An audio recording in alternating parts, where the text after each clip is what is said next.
Today we'll be taking a look at Athearn's new SDP40F, painted in Amtrak's Phase 1 paint scheme. And before we do that though, we'll take a look at Amtrak's history, history of Amtrak's diesel fleet, and also take a look at the Amtrak locomotives I've been running for since I was a little kid on the layout, as well as on my previous layout.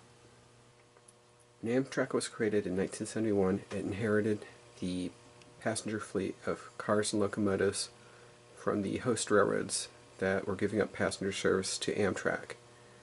These cars were refurbished and painted in Amtrak's paint schemes and become known as the Heritage Fleet. Between June 1973 and August 1974, Amtrak took delivery of 150 new SDP40F locomotives, numbers 500 through 649. Rated at 3,000 horsepower, these locomotives were based on the body of the FP45 that EMD had previously created, and the SD40-2 chassis. The locomotives were designed to later be upgraded from using steam heating for the passenger cars to the head-end power that would later be used in Amtrak's equipment.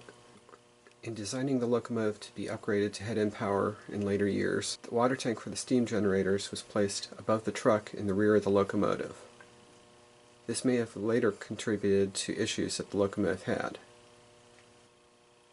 Not long after the locomotives began service, several derailments occurred involving the SDP40F.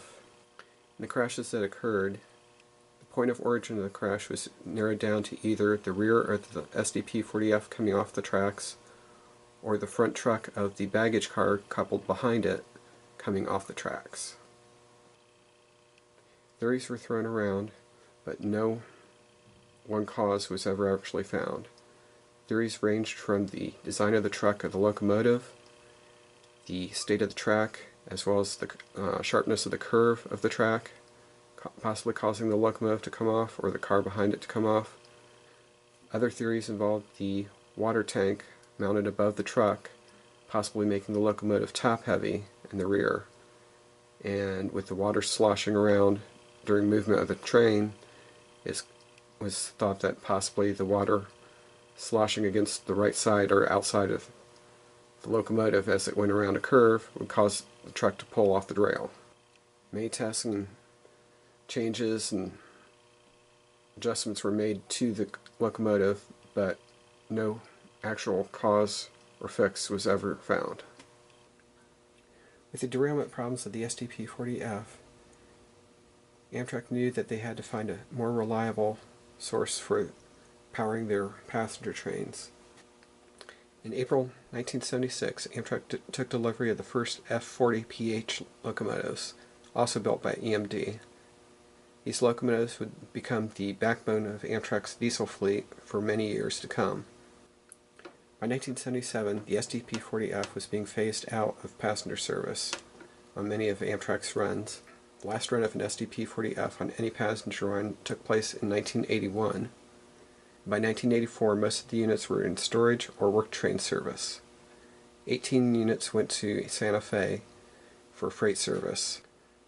The other SDP40F units were either scrapped or traded in as parts to EMD. Of the 18 that went to Santa Fe, only one survived. The rest were scrapped, and the one that survives went to a shipping company. In 1993, Amtrak began taking delivery of General Electric's new P40 locomotives. Previous locomotives had been rated at 3,000 horsepower. The P40s were rated at 4,000. And in 1996, Amtrak began taking delivery of P42s, also by General Electric. These units were 4,250 horsepower. As more of those units came online, the F40PH began getting phased out as well. The F40PHs that Amtrak still has on its roster are basically no longer considered locomotives. Most of them have been converted to cabbage cars. Basically, the engine section has been removed and replaced with the baggage area. and then the cab is intact, allowing the locomotive to be used in push-pull service. In 1982, I received an Amtrak passenger train for Christmas.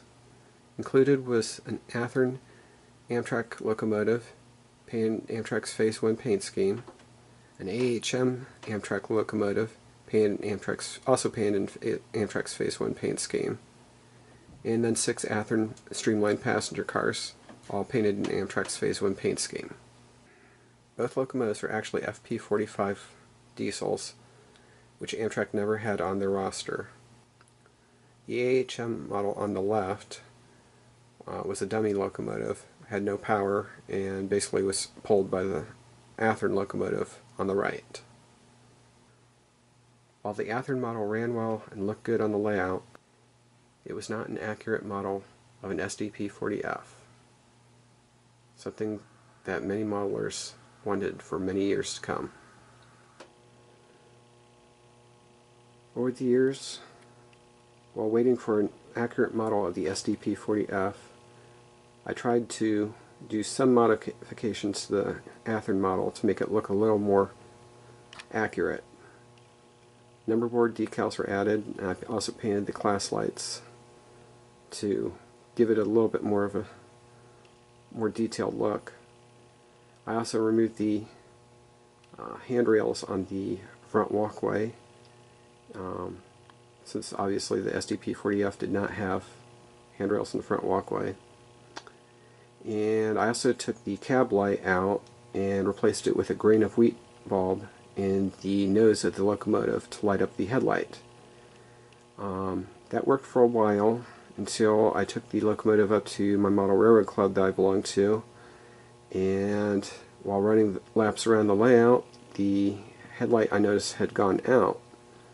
I thought the bulb had become disconnected and was going to check it after a little while, and then I noticed a dark spot forming on the nose to the left of the headlight, and that's when I realized that what had happened was the grain of wheat bulb had come off of the headlight housing, or the opening behind the headlight, and had pressed up against the plastic of the nose and was trying to burn a hole through the nose of the locomotive.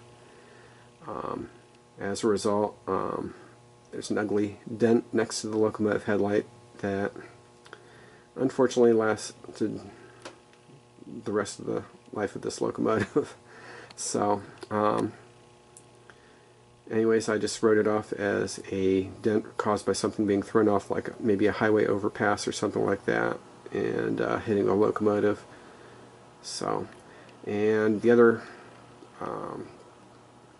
detail I did to try to improve the look of the locomotive, I was trying to fix one of the bells that was bent on the locomotive horn on top. It came with the standard 3-chime Athearn horn with 2 bells facing forward and 1 facing back, and when I was trying to bend the one bell, straighten it out basically, the horn shattered and broke into several pieces. So I ended up replacing it with one from Detail Associates West that came with 5 horns, or 5 bells on the horn, and I removed one of the bells in the middle to basically give it a 4-horn, or 4-chime horn, similar to what I'd seen on the some of the pictures of the SDP40Fs, and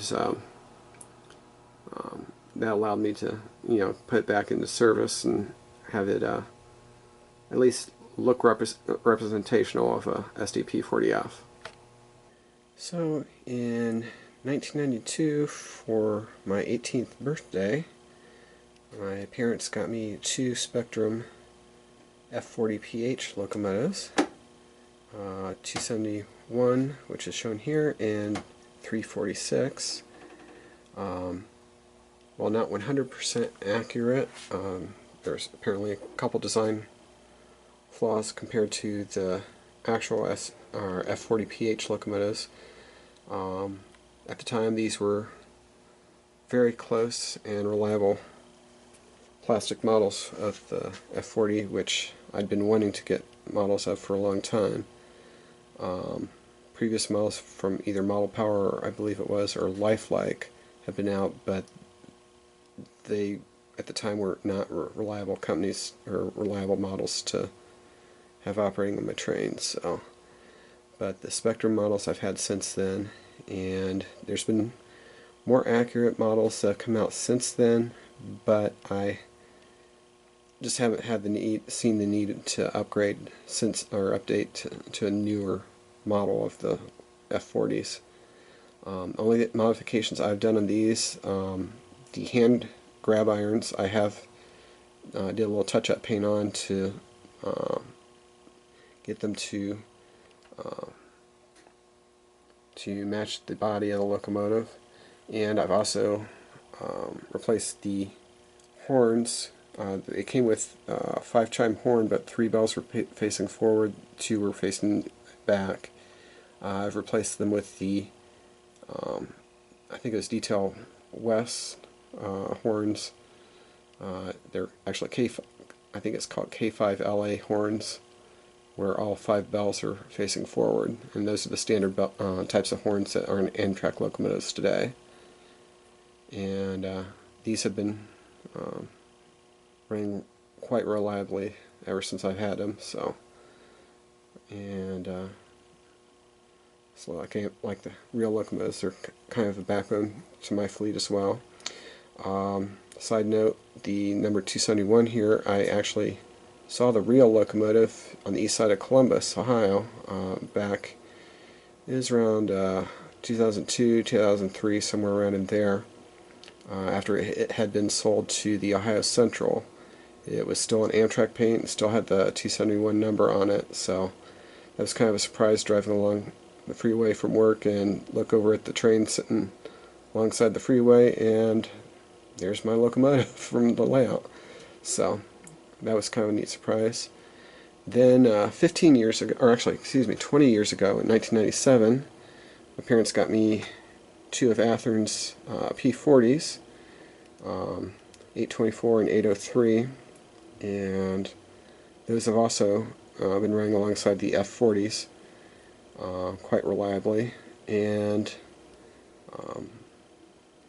even though they're kind of towards the end of the era that I modeled basically the mid-70s to mid-90s,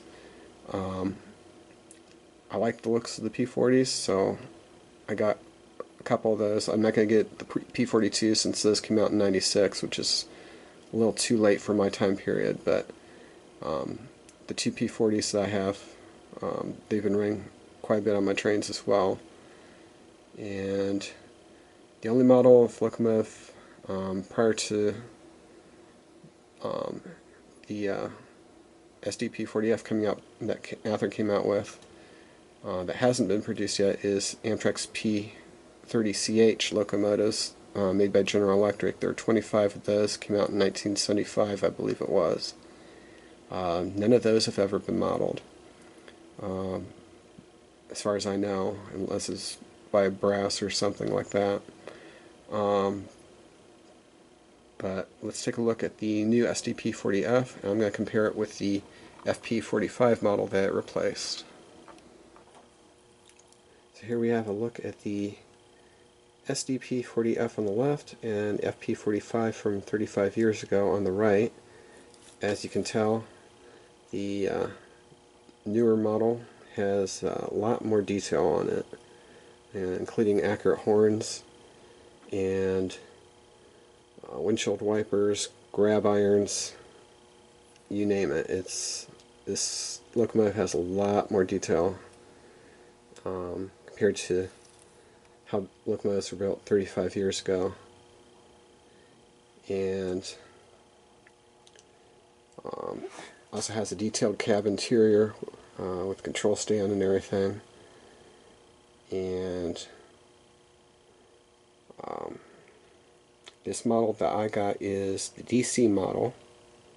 I went with DC because I have nearly 30 locomotives and don't have the time, let alone the money, to either convert my locomotives to DCC or to purchase all new DCC locomotives to replace the DC ones. And not only that, I just don't have the desire to, as nice as DCC is, I don't have the desire to go through all the hassles of troubleshooting DCC and decoders and all that to keep my trains running. I just want to come down here, just run trains and not deal with it. A lot of the sound stuff is nice, a lot of the lighting effects of the headlights and other lights in the locomotive is nice, but I just don't have the desire to upgrade to a DCC layout right now.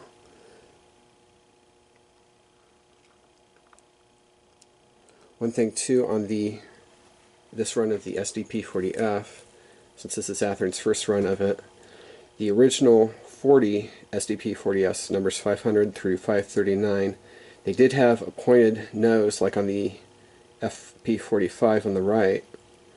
The others came with a stub nose version, which you can kind of see there how it is kind of, or a smooth or flat nose version, which you can see where the point is kind of shaved off on the later models. And the model also the models that Athearn is coming out with, not only do they have accurate details compared to the real locomotives, including all the variations based on what model on the locomotive and everything. Like for instance, different locomotives had different horns initially on Amtrak. There were some variations on the placement and everything for the Amtrak logo on the side of the locomotive, colors. On some of the locomotives, they had all silver on the back, like on the FP45, whereas on like 575 here on that I purchased, the black on the roof extended around the back of the locomotive.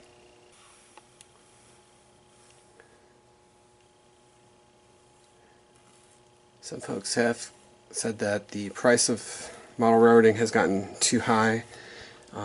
This particular locomotive is about $200 for DC model that I got. DCC model is about $300. I got mine at the train station here in Columbus, Ohio. Actually, it was a little under retail when I got there, so I believe this is the last one they had on the shelf too. At least when I was there. They may have gotten more since then, I'm not sure, but the cost I think is worth it, because if you look, I mean, compared to the locomotive from 30 years ago, even the ones from 20 years ago, you know, the detail work is really something. And you know, to have accurate models, not just a generic model with a paint scheme painted on it, you know, it really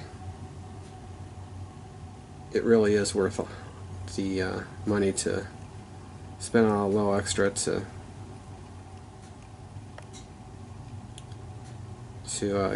get this kind of detail in a model, and you know, not have to do all the extra work of detailing and everything. So anyways, probably tired of hearing me talk about this so much, so you're probably wondering how well the model runs, so let's take a look. And we'll first take a look at the lighting effects on the model, and then we'll take a look at running laps around the layout with the passenger train. On the DC model, as the model moves forward, the headlight comes on the nose. The oscillating Mars light on between the number boards above the cab actually comes on solid. It doesn't flash like on the DC model.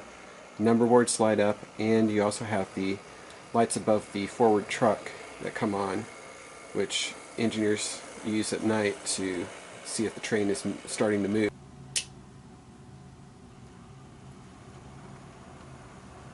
Moving in reverse, the rear headlight comes on.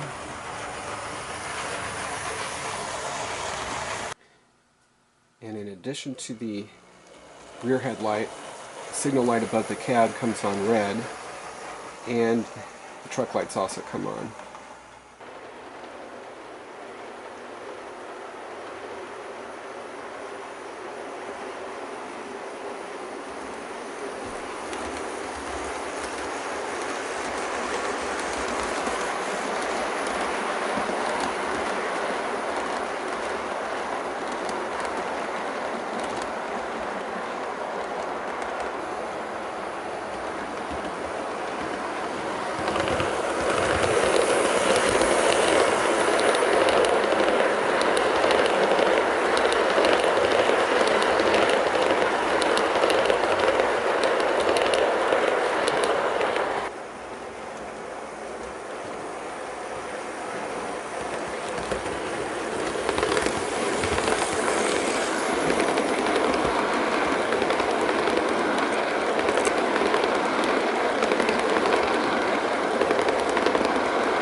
Overall, this is a beautiful model that Athearn has come out with. It's been long awaited, I know, by many modelers, myself included, so it's a very welcome addition to my Amtrak fleet. From what I understand, on Athearn's website, the pointed nose version for the first 40 SDP40Fs is due out next summer, as well as the Phase 2 paint scheme, which has the equal red and blue stripes going around the locomotive. That's supposed to be out next summer as well. So I will definitely be getting a Phase 2 model, probably one of the pointed nose versions, to have that variation as well included. And I'm hoping Athearn can see to it too that maybe even though by the time Phase 3 paint scheme came out, models were being phased out, but there were SDP40Fs painted in Phase 3, so I'm hoping they'll bring that paint scheme as well. So, because I definitely would like one of each of the 3 paint schemes that they were in.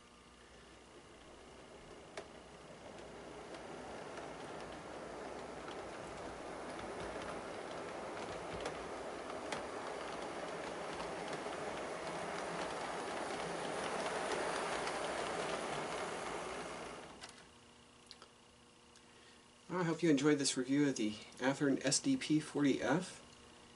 And if you're ever in Columbus, make sure to visit the train station on Indianola Avenue. They have a great selection, great folks there running the place that are always helpful to help you find what you need. And thank you for watching. Have a Happy New Year.